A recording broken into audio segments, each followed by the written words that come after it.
Hello everyone, welcome to my UPSC. UPHSC जो अभी नया आयोग बन गया है, असिस्टेंट प्रोफेसर एडवर्टाइजमेंट नंबर 51, इसकी प्रिपरेशन करवा रहे हैं। 25 टेस्ट ऑलरेडी कंप्लीट हो चुके हैं। वेबसाइट पे विजिट करके टेस्ट सीरीज ज्वाइन कर सकते हैं। इस नंबर पे भी कांटेक्ट करके टेस्ट सीरीज ज्वाइन कर सकते हैं। वीडियो के नीचे डिस्क्रिप्शन में और कमेंट सेक्शन में भी लिंक अवेलेबल है। टेस्ट सीरीज हिंदी और इंग्लिश दोनों में अवेलेबल है। जनरल स्टडीज में आपके 30 क्वेश्चन आते हैं एग्जाम में, और सभी टेस्ट में आपको 30 ही क्वेश्चन करवाए जाते हैं। और भी कोई क्वेरी है पूछ लीजिएगा कमेंट सेक्शन में। Let's begin. निम्नलिखित में से depressed classes mission of India की स्थापना किसने की थी? इसकी स्थापना की थी 1906 में। Depressed classes mission of India की स्थापना 1906 में विठल रामजी शिंदे ने की थी। बी इसका करेक्ट आंसर आएगा। इसका पर्पज क्या था? जो भी बैकवर्ड है, शोषित हैं, उन लोगों को शिक्षित करना, एजुकेट करना इसका पर्पज था, उद्देश्य था। देखिए, फॉर्म वापस से रीओपन हो सकते हैं, इसके चांसेस हैं। वैकेंसी भी बढ़ने की चल रही है, देखते हैं जल्दी ही एग्जाम का कैलेंडर भी रिलीज होगा, तो ये अभी सब जल्दी होगा। मल्टीपल इंटेलिजेंस का सिद्धांत किसने विकसित किया? मल्टीपल इंटेलिजेंस क्या है? इसमें जो स्टूडेंट्स हैं, छात्र हैं, उनको सीखने की जानकारी हो, या फिर जो कोई शब्द हैं, संख्याएं हैं, चित्र हैं, संगीत हैं, या फिर सामाजिक जो एक्टिविटीज हैं, सेल्फ असेसमेंट हो गया, फिजिकल एक्टिविटी हो गई, या नेचुरल एक्टिविटी हो गई, वो सब मल्टीपल इंटेलिजेंस सिद्धांत में आते हैं। इसमें ये किसने विकसित किया था? हार्वर्ड गार्डनर का सिद्धांत है ये मल्टीपल इंटेलिजेंस का।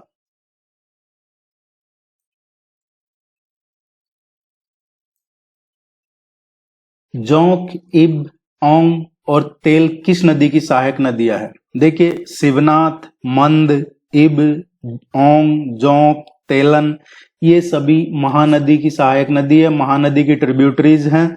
और महानदी कहाँ से ओरिजिनेट होती है, कहाँ से निकलती है? ये सिहावा से ओरिजिनेट होती है। सिहावा कहाँ पे है? ये छत्तीसगढ़ में है। इसकी लगभग 858 किलोमीटर के अराउंड इसकी लेंथ है, टोटल लेंथ महानदी की। हाल ही में जफर हसन किस देश के नए प्रधानमंत्री बने हैं? ये काफी चर्चा में है। ये जॉर्डन के राजा हैं अभी, अब्दुल्ला द्वितीय। कौन है जॉर्डन के किंग?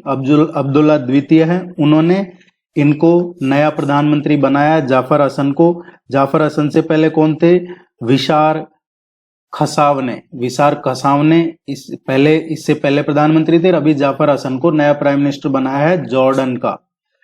और ये चर्चा में इसलिए क्योंकि इन्होंने प्राइम मिनिस्टर बनते ही है जो फिलिस्तीन का समर्थन किया है, गाजा का समर्थन किया है, वहां पे इकोनॉमिक डेवलपमेंट, इस तरीके की कई सारी इन्होंने बातें की है। ये बात अलग है कि इजराइल गाजा को खाली करवा चुका है, लेकिन ये कह रहे हैं कि हम समर्थन करेंगे फिलिस्तीन का।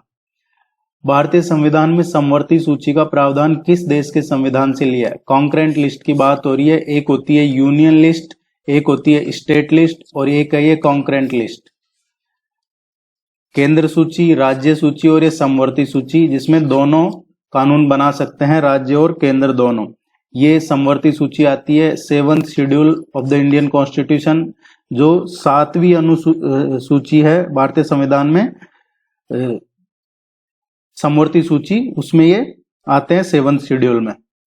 कहां से लिया है ये हमने? तो ये लिया गया है ऑस्ट्रेलिया से। ये इंपॉर्टेंट है, ध्यान रखिएगा। कॉन्करेंट लिस्ट, समवर्ती सूची हमने ऑस्ट्रेलिया से लिया है।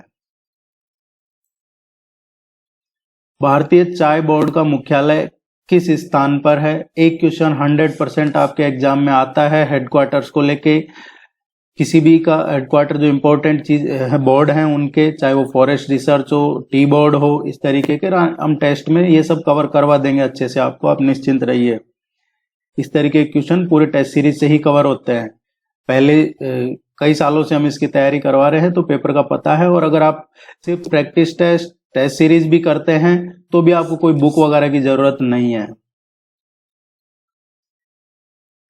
भारतीय जो चाय बोर्ड है उसका स्थापना किया गया था, इसकी स्थापना कब हुई थी? ये एस्टेब्लिश किया गया था 1953 में। 1953 में चाय अधिनियम के द्वारा इसकी स्थापना की गई थी। इसका हेडक्वार्टर कोलकाता है, जिसे औपचारिक रूप से पश्चिम बंगाल राज्य के अभी कोलकाता है। ये इसका सही आंसर है। राष्ट्रीय प्रौद्योगिकी दिवस कब मनाया जाता है? नेशनल टेक्नोलॉजी डे ये कब मनाया जाता है? राष्ट्रीय प्रौद्योगिकी दिवस है, ये जो साइंटिस्ट है हमारे, इंजीनियर हैं, उनको सम्मानित करने के लिए मनाया जाता है। हर साल 11 मई को नेशनल टेक्नोलॉजी डे, राष्ट्रीय प्रौद्योगिकी दिवस मनाया जाता है। आपसे एग्जाम में पूछा जा सकता है, देखिए इंपॉर्टेंट डेज वगैरह का क्वेश्चन आता है एक क्वेश्चन एग्जाम में। अब जरूरी नहीं है वो सभी शिफ्ट में आए, क्योंकि 2-3 दिन एग्जाम होता है अलग अलग शिफ्ट में, तो किसी ना किसी में पूछा जाता है। हम अभी हमसे पूछा जा सकता है कि 2024 का जो 11 मई 2024 को अभी नेशनल टेक्नोलॉजी डे मनाया है, उसकी थीम क्या थी? तो उसकी थीम थी स्कूल से स्टार्टअप तक। स्कूल से और स्टार्टअप तक युवा माइंड को, युवा दिमाग को नवाचार के लिए, मतलब इनोवेशन के लिए प्रेरित करना। तो स्कूल से स्टार्टअप तक ये ध्यान रखिएगा आप। 2024 की theme.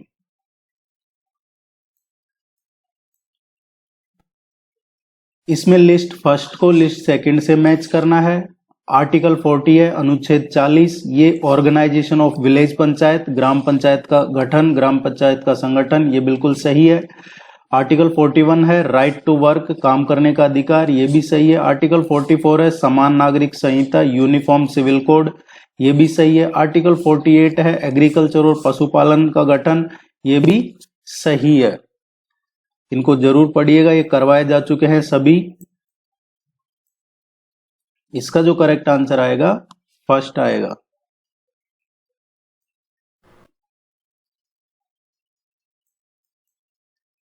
Central processing unit, central processing unit CPU किसके साथ सीधे रीड या राइट ऑपरेशन करता है? ये सीपीयू है, ये सीधे रीड या राइट जो ऑपरेशन है ये किसके साथ करता है? देखिए सीपीयू क्या है, एक तरीके से अगर जनरल टर्म में आपको समझना हो तो सीपीयू एक मीडिएटर है। सेंट्रल प्रोसेसिंग यूनिट सीपीयू मध्यस्थ का काम करता है। जब उसे कोई ऑपरेटिंग सिस्टम है, उसकी जो रैम है, रैम क्या होती है? रैंडम एक्सेस मेमोरी, इससे डेटा एक्सेस करने की आवश्यकता होती है, तो वो प्राइमरी मेमोरी के साथ इंटरेक्ट करता है।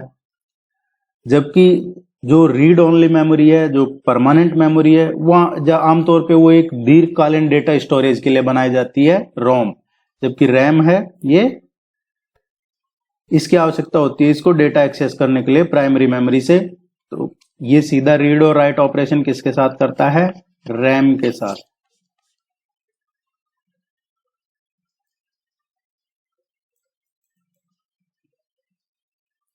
स्वच्छ विकास तंत्र को परिभाषित किया गया है। स्वच्छ विकास तंत्र क्या है?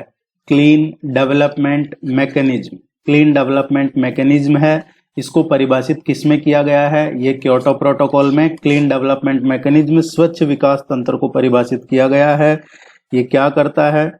प्रदूषण को कम करने में योगदान, इसका एक मेन उद्देश्य यही है कि जो गैस है उनका उत्सर्जन कम करना, स्पेशली ग्रीन हाउस गैस, और प्रदूषण को कम करना, ग्लोबल वार्मिंग, इनसे जुड़ा हुआ है क्योटो प्रोटोकॉल या फिर सीडीएम, उत्सर्जन में कमी करना। क्योटो प्रोटोकॉल, ये देखिए जापान का एक शहर है क्योटो, और यहाँ पे 11 दिसंबर 1997 में क्योटो जापान में इसको अडॉप्ट किया गया था क्योटो प्रोटोकॉल को। लेकिन ये लागू कब हुआ? इसको अपनाया गया, अडॉप्ट किया था 11 दिसंबर 1997 को, लेकिन इसको लागू किया गया था फरवरी 2005 में, फरवरी 2005 में इसको 16 फरवरी 2005 को इसको लागू किया गया था।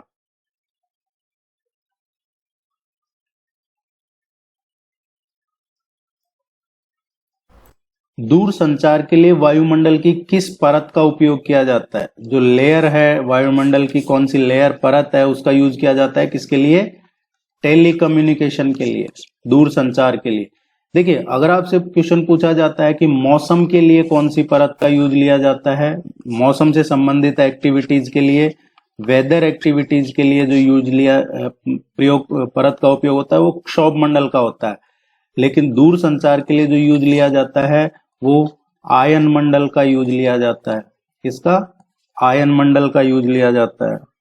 इसकी अलग अलग लेयर से पढ़िएगा, क्षोभ मंडल, समताप मंडल, मेसोस्फीयर, आयनोस्फीयर। डी इसका करेक्ट आंसर है। वीडियो को लाइक जरूर कीजिएगा, बहुत सारे आप में से वीडियो को देख के निकल जाते हैं, लाइक नहीं करते हैं। मेरी रिक्वेस्ट है इसको लाइक करें, चैनल को अगर सब्सक्राइब नहीं किया है तो जरूर कंट्रीब्यूट करें। अनुसंधान करने की प्रक्रिया में परिकल्पना का निरूपण का अनुसरण किया जाता है। In the process of conducting research formulation of hypothesis is followed by. Formulation of hypothesis है, इसके 7 स्टेज होते हैं और यहाँ से क्वेश्चन एग्जाम में अक्सर पूछा जाता है ये 7 स्टेज में से एक का। तो 7 स्टेज इसकी कौन सी है? सबसे पहले तो आप आइडेंटिफाई कीजिए कि प्रॉब्लम है क्या, उसको डिफाइन कीजिए प्रॉब्लम को। अब आपने पता लगा लिया कि एक्चुअल प्रॉब्लम क्या है, अब पता लगा लिया तो उसके बाद आपको क्या करना है, इसके बारे में इन डेप्थ नॉलेज, प्रॉब्लम के बारे में आपको इन डेप्थ नॉलेज लेना है। इसके बाद तीसरा जो इसका स्टेज आता है उसमें आता है अब आप सर्वे करवाइए, सर्वेज। चौथा जो स्टेज है इसका वो होता है आपने प्रॉब्लम को आइडेंटिफाई कर लिया है, आपने प्रॉब्लम के बारे में इन डेप्थ नॉलेज ले लिया है, आपने सर्वे करवा लिए। अब आपके पास क्या होना चाहिए? रिसोर्स। और रिसोर्स भी ऐसे जो किस तरीके के resource? To get actionable data. और पांचवा जो है ये होता है फिर आपके एक आर्टिकल प्रिपेयर कीजिए। अब आपके पास रिसोर्स है, डेटा है, सर्वे है, नॉलेज है, प्रॉब्लम पता है, तो अब आप आर्टिकल प्रिपेयर कीजिए। आर्टिकल प्रिपेयर करने के बाद में आपको क्या करना है? इसका टेस्ट करना है, टेस्टिंग आउट करनी है इसकी, किसकी? जो वेरिएशंस हैं उनकी, क्योंकि आपके पास डेटा है, सर्वे है, तो ये वेरिएशन है डेटा और सर्वे, इनका टेस्टिंग आउट। और लास्ट में क्या करना है? इनके बाद में आपके पास आता है रिजल्ट, तो रिजल्ट को एनालाइज करना है, एनालाइज द रिजल्ट। ये 7 स्टेज होती है फॉर्मुलेशन ऑफ हाइपोथेसिस। और इसमें जिस प्रक्रिया का पालन की अनुसरण किया जाता है, ये जो हाइपोथेसिस का पूरा स्टेज है इसमें एक प्रक्रिया पालन की जाती है, वो क्या है? अनुसंधान उपकरण का चयन। ये होता है selection of research tool.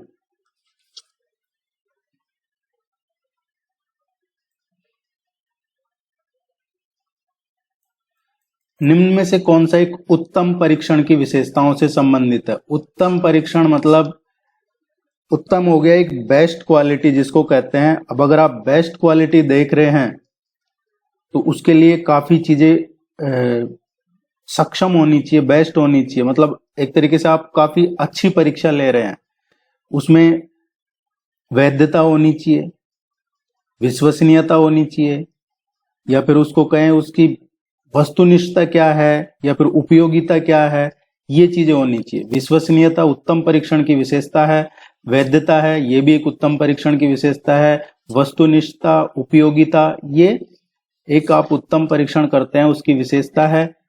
D इसमें इसकी विशेषता नहीं है।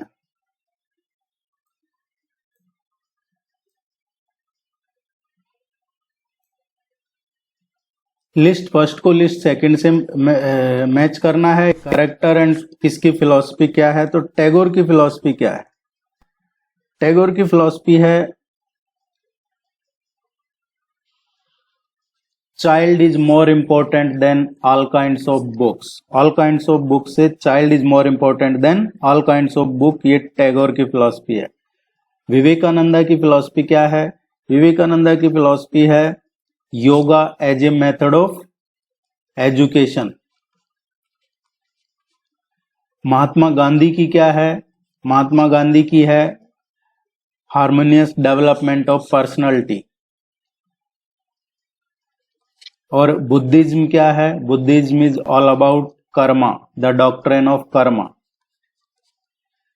3, 4, फर्स्ट, सेकंड, ये इस तरीके से इसका करेक्ट आंसर होना चाहिए।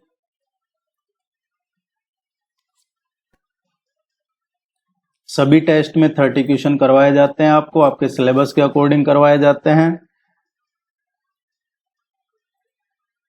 कौन सा द्वीप 8 डिग्री चैनल द्वारा एक दूसरे से अलग किए जाते हैं? तो 8 डिग्री चैनल द्वारा जो अलग किए जाते हैं, देखिए यहां से क्वेश्चन आता है एक डायरेक्ट 8 डिग्री, 9 डिग्री, 10 डिग्री का। 8 डिग्री मिनिकॉय और मालदीव को सेपरेट करता है। 8 डिग्री चैनल है, मालदीव और भारत के बीच में समुद्री सीमा 8 डिग्री चैनल से होकर ही गुजरती है, और ये मिनिकॉय और मालदीव जो द्वीप हैं उनको सेपरेट करता है।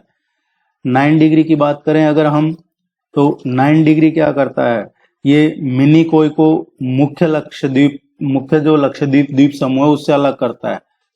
मिनिकॉय को लक्षद्वीप से सेपरेट करता है 9 डिग्री। 10 डिग्री क्या करता है, 10 डिग्री अंडमान एंड निकोबार को सेपरेट करता है। अंडमान और निकोबार द्वीप को एक दूसरे से अलग करता है, तो ये ध्यान रखिएगा। और 10 डिग्री है, जैसे इसका नाम क्यों रखा है, क्योंकि जो अक्षांश रेखा है भूमध्य रेखा के उत्तर में 10 डिग्री अक्षांश रेखा पे स्थित है, इसलिए इसका नाम ऐसा रखा हुआ है। कई बार पूछ लिया जाता है लक्षद्वीप कौन से सब ग्रुप से मिलकर बना हुआ है, कौन से उप समूह है जिनसे मिलके जो यूनियन टेरिटरी है लक्षद्वीप वो बना हुआ है। कल्पेनी, सुहेली, मलिक अटोल, अमीन दीवी, ये लक्षद्वीप इनसे मिलकर बना हुआ है।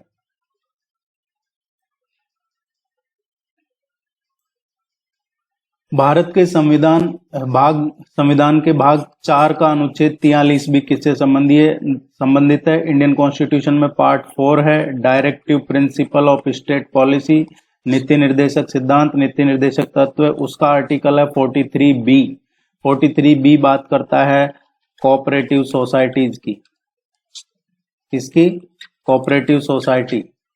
बी इसका करेक्ट आंसर आएगा। वर्नाकुलर प्रेस अधिनियम और शस्त्र अधिनियम किस वायसराय के द्वारा पारित किया गया था? जो वर्नाकुलर प्रेस एक्ट है या जो शस्त्र अधिनियम एक्ट है, ये कौन से वायसराय के टाइम पे किया था? ये लॉर्ड लिटन के टाइम पे किया था। लिटन 1876 से और 1880 के टाइम पे भारत के वायसराय रहे हैं। इनके टाइम पे एक भयानक अकाल पड़ा था, 76-77 का अकाल, और उसमें इनकी काफी आलोचना हुई थी, और इन्होंने ही ये जो एक्ट हैं ये पारित किए थे 1878 में।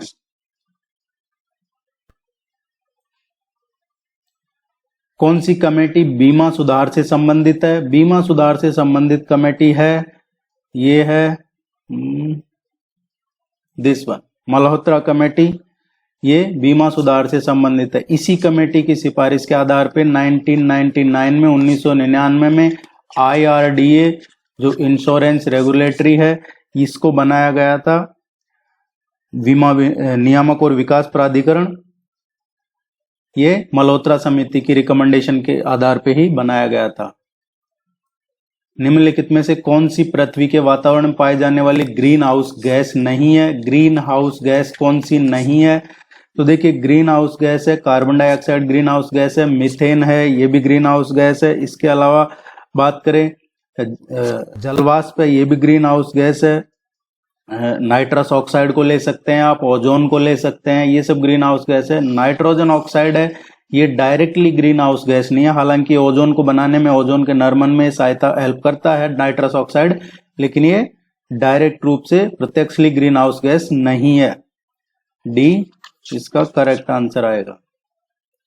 कई बार क्या आप लोग क्रॉस चेक करने के चक्कर में गूगल करते हैं, तो एक चीज का ध्यान रखें, ऐसा नहीं है कि गूगल पे आपने कुछ भी सर्च किया। मैं इन्हीं क्वेश्चनों की नहीं, आप अगर कुछ भी सर्च करते हैं गूगल पे किसी भी चीज से रिलेटेड, तो सबसे ऊपर जो आर्टिकल आ गया उसमें देख लिया और आप सच मान लेते हैं, ऐसा नहीं करना है। उसमें और भी कई और आर्टिकल या कोई डिटेल आए, उनको 3-4 जगह से क्रॉस चेक करने के बाद ही सच माने, क्योंकि होता क्या है कि ऊपर तो वो आ जाएगा जिसकी वेबसाइट बड़ी है या जिसने एडवर्टाइज कर रखा है वेबसाइट के लिए, या काफी टाइम से है, या कोई न्यूज वेबसाइट, इस तरीके की चीजें पहले आ जाती है, ज्यादा शेयर कर रखा है, लेकिन जरूरी नहीं है कि वो सच हो। ऐसे मैं बहुत सारे क्वेश्चनों का पिछला आपको प्रीवियस एक्सपीरियंस बता रहा हूँ। कई बार बच्चे नीचे कमेंट करते थे कि ये आपने गलत बताया है, फिर उनको जवाब देते थे कि भाई गलत नहीं है, सही है, आप जो चेक कर रहे हैं। हाँ गलती हो जाती है कई बार, ऐसा नहीं है कि नहीं होती है, लेकिन हम उसको अगले टेस्ट में कवर कर लेते हैं। या तो कमेंट सेक्शन में भी आप टेस्ट देखने के बाद कमेंट सेक्शन जरूर देखें, क्योंकि कमेंट सेक्शन में हम डाल देते हैं क्वेश्चन नंबर, इसमें कोई करेक्शन है, अदरवाइज नेक्स्ट टेस्ट में उस क्वेश्चन को हम जरूर लेते हैं, रिवीजन में ले लेते हैं, ताकि बच्चा एक बार दो बार कहीं ना कहीं उसको वापस से देख ले और बताते भी है कि यहाँ उस टेस्ट में हुई थी। तो मेरा कहना ये है कि गूगल पे भी सर्च वगैरह करते हैं तो उसको 2-3 बार क्रॉस चेक करें। ऐसा नहीं है कहीं ऊपर आ गया और आपने मान लिया कि हाँ यही सही है, ऐसा नहीं है। भारत के राष्ट्रपति का चुनाव लड़ने के लिए मिनिमम और मैक्सिमम एज क्या होनी चाहिए? न्यूनतम और अधिकतम एज राष्ट्रपति का, प्रेसिडेंट का चुनाव लड़ने के लिए क्या होनी चाहिए?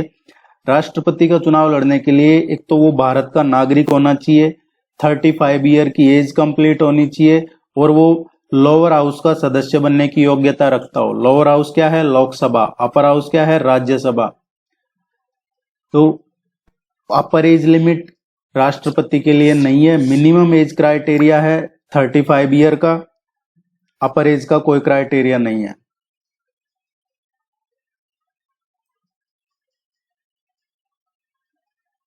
हिंदी इंग्लिश दोनों में है, कुछ इंग्लिश में भी लेके आते हैं आपके लिए, कोशिश करते हैं, क्योंकि बच्चे क्या है कमेंट करते रहते हैं इंग्लिश में करवाए हिंदी में। तो टेस्ट सीरीज में दोनों में अवेलेबल होता है, हिंदी और इंग्लिश दोनों में। प्रैक्टिस टेस्ट जो करते हैं, जो आपको देते हैं, वो हिंदी और इंग्लिश दोनों में मिलता है। पीडीएफ डिटेल सॉल्यूशन है वो भी ज्यादातर हिंदी इंग्लिश दोनों में ही है, लेकिन यहाँ पॉसिबल नहीं होता है कि इसी को नीचे हिंदी में करवाए, वो उतना टाइम नहीं होता है। Which of the following country emerged as the largest trading partner of India in 23-24? देखिए भारत का अभी सबसे बड़ा ट्रेडिंग पार्टनर कौन सा है? अभी रिसेंटली जो ट्रेडिंग पार्टनर है भारत का सबसे बड़ा ये है चाइना। और चाइना के साथ क्या है कि पहले वन वे रास्ता था। चाइना या तो बॉर्डर पे कोई इशू क्रिएट करता था और चाइना एक पावर था। 25% कम हुआ है चाइना से इंपोर्ट। चाइना से हमने अभी इंपोर्ट 25% कम कर दिया है। उसके बावजूद चाइना अभी भी सबसे बड़ा हमारा लार्जेस्ट ट्रेडिंग पार्टनर है। तो आप सोच सकते हैं कि ये पहले कितना बड़ा ट्रेडिंग पार्टनर रहा होगा। अब धीरे धीरे चाइनीज ऐप है या और भी जो चीजें चाइना से आ रही है उनको कम किया जा रहा है, लेकिन फिर भी चाइना लार्जेस्ट है। यूएस और चाइना में ज्यादा फर्क नहीं है, हल्का सा ही फर्क है।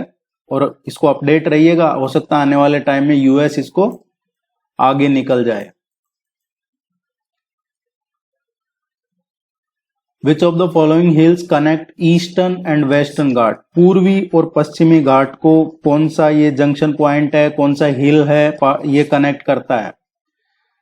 देखिए ईस्टर्न घाट और वेस्टर्न घाट यहां पे आके मिलते हैं और ये है नीलगिरी हिल्स। क्या है?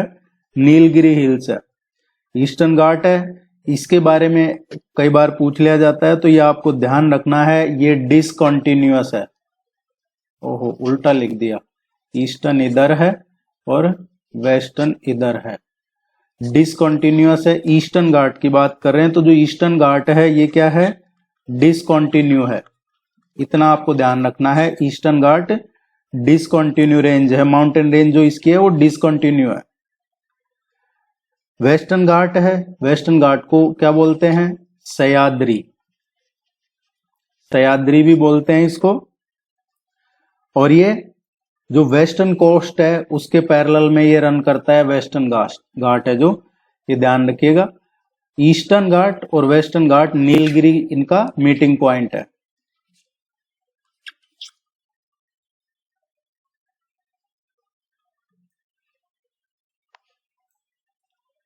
Among the following attended all the 3 round table conference? किसने तीनों राउंड टेबल कॉन्फ्रेंस में पार्टिसिपेट किया था? तो तीनों राउंड टेबल कॉन्फ्रेंस है उसमें किसने पार्टिसिपेट किया था? तो डॉक्टर बी आर अंबेडकर ने तीनों राउंड टेबल कॉन्फ्रेंस में पार्टिसिपेट किया था। अगर आपको डॉक्टर अंबेडकर नहीं दिया हुआ है ऑप्शन में तो आप तेज बहादुर सप्रू, ये स्पेशली इसलिए करवाया है क्योंकि कई एग्जाम्स में ट्रिकी क्वेश्चन पूछा गया है, स्पेशली उत्तर प्रदेश के एग्जाम्स में। तो तीनों राउंड टेबल कॉन्फ्रेंस में डॉक्टर बी आर अंबेडकर ने पार्टिसिपेट किया था। और अंबेडकर ऑप्शन में नहीं है तो तेज बहादुर सप्रू, ये भी तीनों राउंड टेबल कॉन्फ्रेंस में पार्टिसिपेट किया था।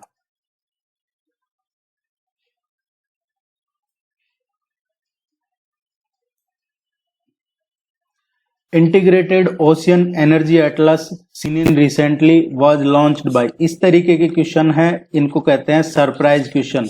और एक क्वेश्चन एग्जाम में इस तरीके का आता है और हम भी एक टेस्ट में इस तरीके के आपके सिलेबस के अकॉर्डिंग क्वेश्चन करवा रहे हैं, ताकि ऐसा नहीं हो कि एक भी क्वेश्चन हमारे यहाँ से मिस हो सके। इंटीग्रेटेड ओशियन एनर्जी एटलस है, ये किसने लॉन्च किया है? ये NICOIS, Indian national centre for ocean information services, इन्होंने रिसेंटली ये integrated ocean energy Atlas launch किया है। इससे क्या होगा, जो ओशियन के एनर्जी रिसोर्स है, चाहे वो सोलर है, विंड है, वेव्स है, वो समुद्र की टाइड है, ओशियनिक करंट है, इनको हाईलाइट करने के लिए इनके बारे में ही ये लॉन्च किया है। इंडिया का जो एक एक्सक्लूसिव इकोनॉमिक जोन है ओशियन में, उसके लिए इसको लॉन्च किया गया है, ताकि जो पॉलिसी मेकर हैं, इंडस्ट्रीज हैं या रिसर्चर हैं, ये एनर्जी जनरेशन में इसका यूज ले सकें।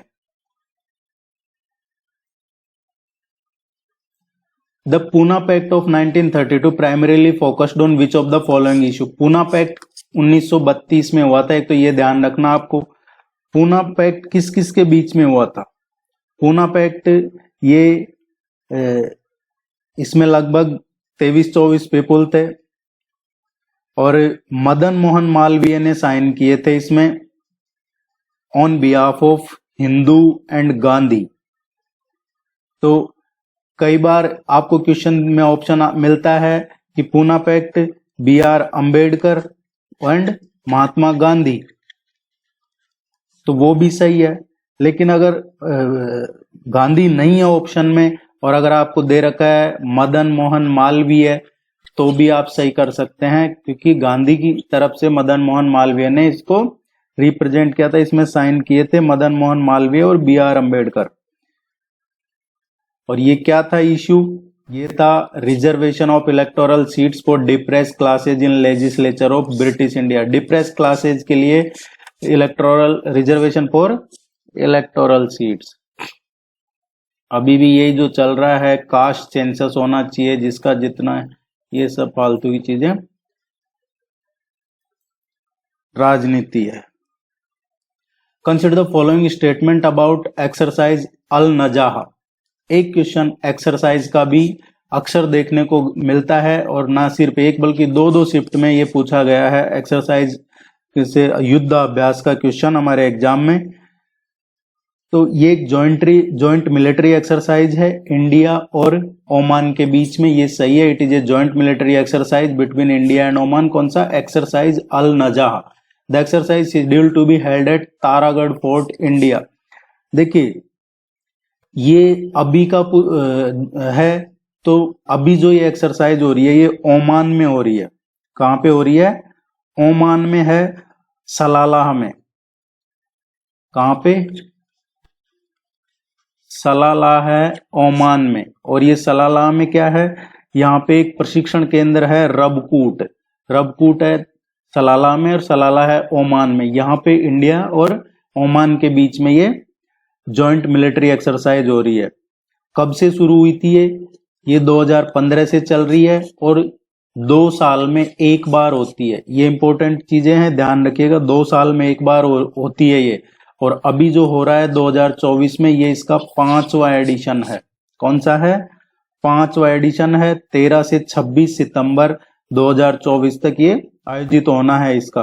पिछला वाला जो हुआ था इसका 4था एडिशन, ये महाजन फील्ड फायरिंग रेंज है। महाजन फील्ड फायरिंग रेंज राजस्थान में है, बीकानेर जिले में, यहां पे है। इसका फर्स्ट आएगा, सेकंड गलत है।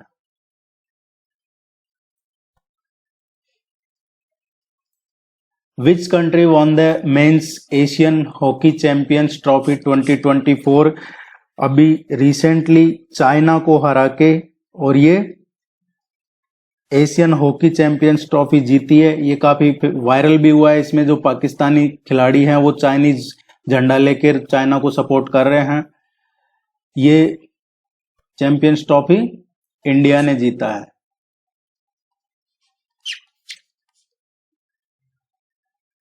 इससे पहले की बात करें तो 2011, 2016, 2018 और 2023 का भी जो men's Asian hockey champions trophy है ये इंडिया ने ही जीता था। इसमें फाइनल में चीन को हराया।